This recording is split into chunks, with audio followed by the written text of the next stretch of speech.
Hey, it's finally here. I spent a weekend with the Vivo X300 Pro, and I have a few thoughts to get us started.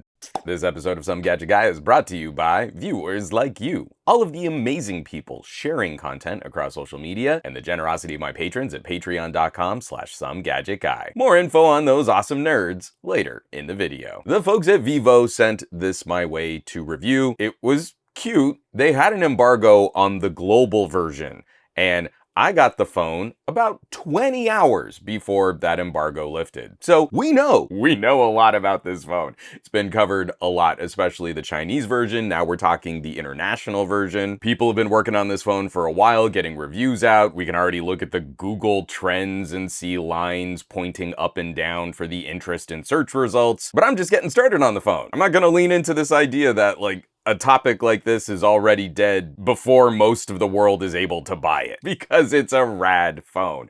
I'm not blowing any minds there. This is an iteration on last year's X200 Pro, which I just recently featured on this channel a couple of weeks ago, absolutely murking the Pixel 10 Pro XL. Vivo's been putting out some bangers, and they've been picking up market share. The X300 Pro doesn't stray far from what made the X200 Pro such a fun phone to review last year. The most noticeable difference is we've got a little action button now, and I've got mine programmed to change ring modes and double press to turn on the flashlight. There's a list of customizable actions available. I was just happy to see it wasn't locked to some kind of AI app, but we'll see if Vivo has designs on any of that AI stuff later. We're just now switching to Origin OS on global Vivo phones, and I have a look at that new OS update on this channel too. We're finally saying goodbye to Fun Touch. I think most folks are gonna be fine with that. Back to the phone, flat is the vibe. Sides, front, back, no more of that slight taper on the back or curve to the bezels on the X200. Totally flat. Should be easier to get a glass screen protector, but we'll have to see how that impacts the ultrasonic fingerprint sensor. The camera flash is now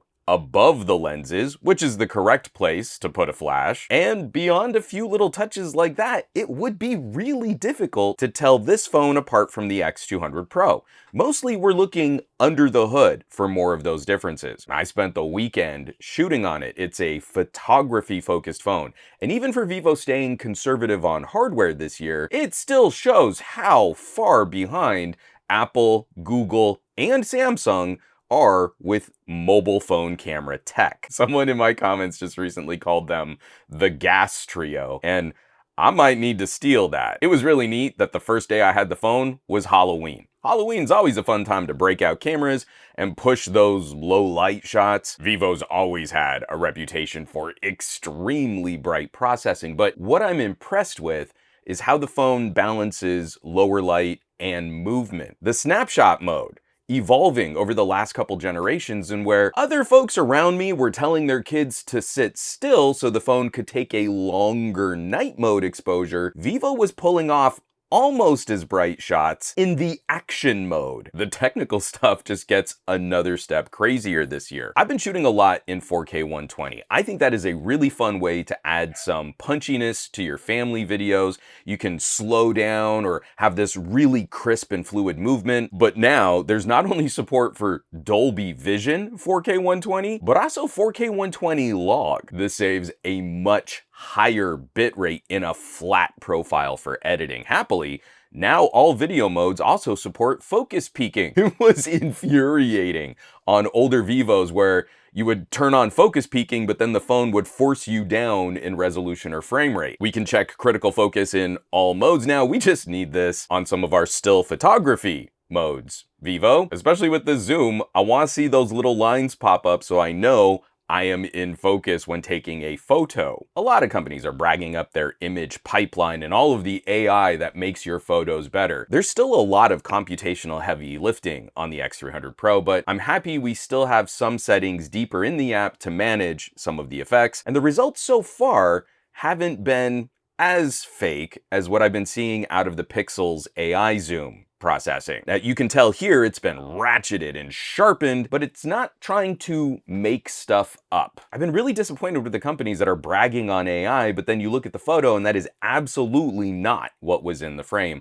I still prefer having a little authenticity, even if that makes the image a little less gooder for social media. I'm still in really early impressions, but this is an impressive performer. Vivo's reputation in photography is top tier. It's not fundamentally different than the X200 Pro in hardware and capabilities, but it refines and improves on what that phone did really well. Likewise, the overall phone performance is very good. We're rocking the Dimensity 9500, but the new chip configuration here needs a bit more testing before I can really pin it down. Now, maybe also another update for the phone to better optimize. In some moments, like editing video, this chip is still embarrassing the latest and greatest from Qualcomm, but then in other areas like audio editing or file compression, it's struggling to keep pace with the Dimensity 9400. I show things like Geekbench scores, but they haven't really meant much when I'm testing actual apps. These synthetic benchmark scores with millions of points. Did you get more points in your AnTuTus? They do nothing to predict the results we might see in actual apps, real world situations. MediaTek took a big jump with this all big core design on the 93 and 9400 chips.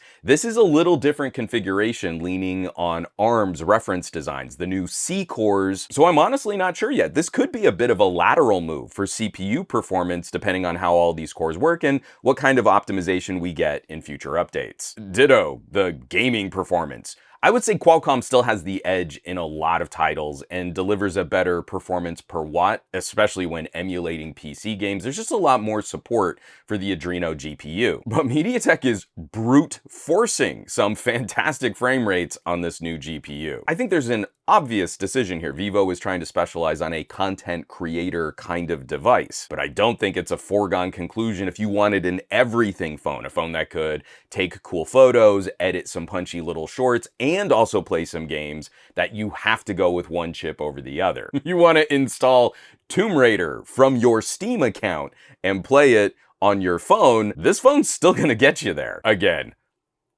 only 3 days in. I can't comment too much on things like battery life. I've done one complete charge cycle and a bit of a top off. It's interesting that the battery capacity is a lift over the X200 Pro. It's about 8% bigger.